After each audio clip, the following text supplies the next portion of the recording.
के मौसम में बच्चों और बड़ों की सेहत के लिए बनाएं ऐसे ड्राई फ्रूट्स के लड्डू। तो चले यहाँ पे बनाना शुरू करते हैं। बनाने के लिए सबसे पहले हमने यहाँ पे अलसी ले लिया है और अलसी हमने यहाँ पे 150 ग्राम के आसपास है और इसे हमने पहले से अच्छी तरह से कपड़े से पोंछ लिया था और इसे हम बिल्कुल ऐसे ही भून लेंगे। हमने यहाँ पे घी नहीं डाला है, हम इस लड्डू में घी का बहुत ही कम से कम इस्तेमाल करेंगे। तो यहाँ पे हमने 150 ग्राम अलसी ले लिया था और इसे चटकने तक भून लेते हैं। अब हम डालेंगे यहाँ पे 2 बड़े चम्मच देसी घी और इसे जब अच्छी तरह से गर्म हो जाए तो हम इसमें डालेंगे गोंद। गोंद भी हमने 150 ग्राम के ही करीब लिया है और यहाँ गोंद को भूनने के लिए घी की ज़्यादा ज़रूरत पड़ती है, जिससे ये अच्छी तरह से फूल जाए। तो यहाँ हम इसे तब तक भूनेंगे जब तक ये अच्छी तरह से फूल जाते हैं और ये हाथों से आप चेक कर सकते हैं फोड़कर इसे थोड़ा सा ठंडा होने के बाद, तो ये बहुत ही आसानी से बिल्कुल बारीक हो जाते हैं। तो बस आपने यहाँ पे मीडियम आंच करके ही करना है और अब ये अच्छी तरह से हो चुके हैं तो इसे हम निकाल लेंगे। और चूँकि घी कम था तो इसलिए आप थोड़ा थोड़ा करके ही इसमें डाल के फ्राई करें।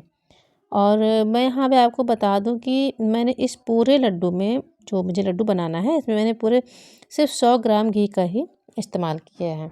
तो जितना आप कम से कम हो सके यहाँ पे घी इस्तेमाल करें। और अब मैं आपको बता दूँ, ये मखाना मैंने यहाँ पे 100 ग्राम लिया है और आप चाहें तो इससे ज़्यादा भी ले सकते हैं मखाने को। और उसी जो घी थोड़ा सा बचा हुआ था ना, उसे हम इसको भी फ्राई कर लेंगे और इससे थोड़ा सा कलर चेंज होने, ताकि ये थोड़ा सा क्रंची हो जाए और कलर भी थोड़ा सा चेंज हो जाएगा।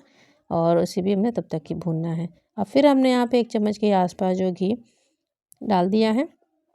तो अब हम यहाँ पे डालेंगे 250 ग्राम छुहारे, जिसे हमने काट कर इसके बीज निकाल लिए थे और इसे छोटे छोटे टुकड़ों में कर लिया था, जिससे क्या होगा ना, इसे जब हमें पीसना होगा तो आसानी होगी।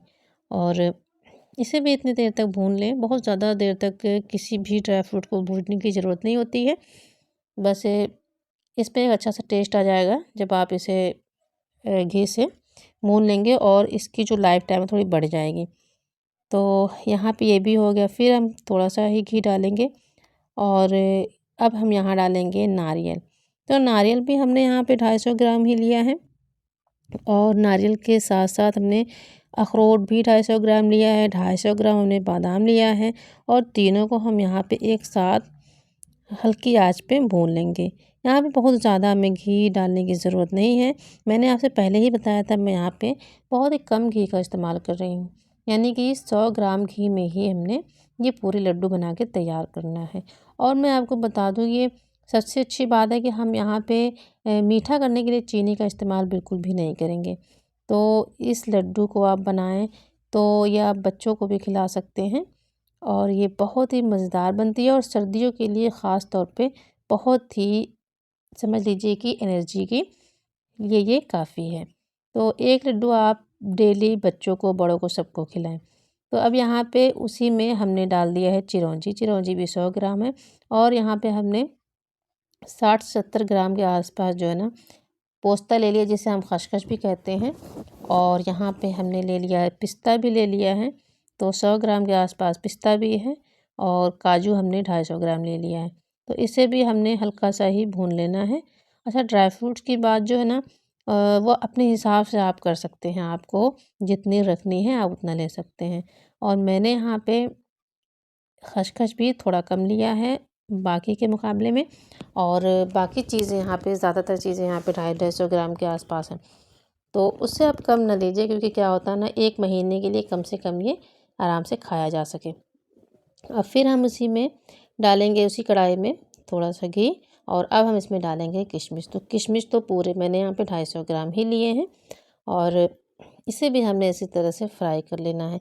अच्छा, अगर आपको घी आपके पास ज़्यादा अवेलेबल है तो आप ज़्यादा घी का इस्तेमाल कर सकते हैं, अलग अलग से सारी ड्राई फ्रूट को जो फ्राई कर सकते हैं। लेकिन क्या होता है कि आप, ज़्यादातर लोग कोशिश यही करते हैं कि कम से कम घी इस्तेमाल हो और कई बार तो बच्चों को घी ज़्यादा पसंद भी नहीं होती है उसका टेस्ट। तो इस तरह जब आप लड्डू बनाएंगे ना, तो आपको बिल्कुल भी ज़्यादा टेस्ट नहीं पता चलेगा घी का, जब कम से कम घी इस्तेमाल की जाती है। तो यहाँ पे आप देख सकते हैं कि किशमिश जो है भून चुकी है और अच्छी तरह से ये फूल भी चुकी है। तो अब हम डालेंगे, सारे ड्राई फ्रूट्स तो हो चुके फ्राई, और अब हम क्या करेंगे, उसी कढ़ाई में डाल देंगे गुड़। तो गुड़ हमने यहाँ पे छोटे छोटे टुकड़े कर लिए थे और उसको मेल्ट होने के लिए रख दिया थोड़ा सा पानी डाल के गैस पे। अब यहाँ पे जितने ड्राई फ्रूट्स को हमने भून लिया था ना, वो सारी चीज़ें हमने एक साथ कर दी, मिक्स करके इसे ठंडा करने का इंतज़ार करेंगे। और सारे जितने भी ड्राई फ्रूट्स हैं वो पूरी तरह से ठंडे हो जाएं, तब हमें इसे दरदरा पीसना है। वैसे तो हम लोग यहाँ पे इसे, गांव में क्या होता है कि कह सकते हैं, मेरे घर में मेरी अम्मी इसे पीस के तो नहीं बनाती हैं, हम लोग इसे इमामजस्ते में कूट के बनाते हैं। लेकिन चूँकि इसमें बहुत ज़्यादा मेहनत लगती है करने में, तो मैं यहाँ पे मिक्सर का इस्तेमाल करूँगी। और इसे मैं बिल्कुल बारीक नहीं पीसने वाली, क्योंकि ये जब दरदरा पिसा हुआ होता है ना, तभी ये बहुत ही ज़्यादा अच्छा लगता है। इधर आपको दिखा दूँ, गुड़ जो है थोड़ा सा मेल्ट हो चुका है, और इसे अब आप देख सकते हैं ये बहुत ही अच्छे से मेल्ट हो चुका है। और चाशनी आप देख लें, थोड़ी सी गाढ़ी होनी चाहिए, चिपचिपी होनी चाहिए, तभी आपने क्या करना है, इसे बंद करना है। और यहाँ पे अब आपको दिखा दूँ कि जो सारे ड्राई फ्रूट्स थे ना, तो वो अच्छी तरह से हमने इसे दरदरा पीस लिया है। अभी जो मैं डाल रही हूँ ना, ये अलसी है, ये बहुत ज़रूरी है, ये कमर दर्द के लिए बहुत ही ज़्यादा फ़ायदेमंद होता है। और सर्दियों में मुझे लगता है लगभग सभी को घर में थोड़ी मोड़ी तो कमर दर्द की प्रॉब्लम्स आती ही है। तो अब यहाँ पे बिल्कुल चाशनी जो है गुड़ की, वो गर्म है, इसमें डाल के इसे अच्छी तरह से हमने लड्डू बना लेना है। एक साथ ही एनर्जी, इम्यूनिटी और टेस्ट तीनों ही बहुत ही अच्छे मिलेंगे आपको। तो आप इस तरह से लड्डू बनाइए और सर्दियों में सबको खिलाइए, बच्चे बड़े सबको। यकीनन ये लड्डू आपको बहुत ही पसंद आने वाले हैं। तो आपको पसंद आए तो वीडियो को लाइक कीजिए, चैनल को सब्सक्राइब कीजिए। फिर मिलते हैं अगली वीडियो में।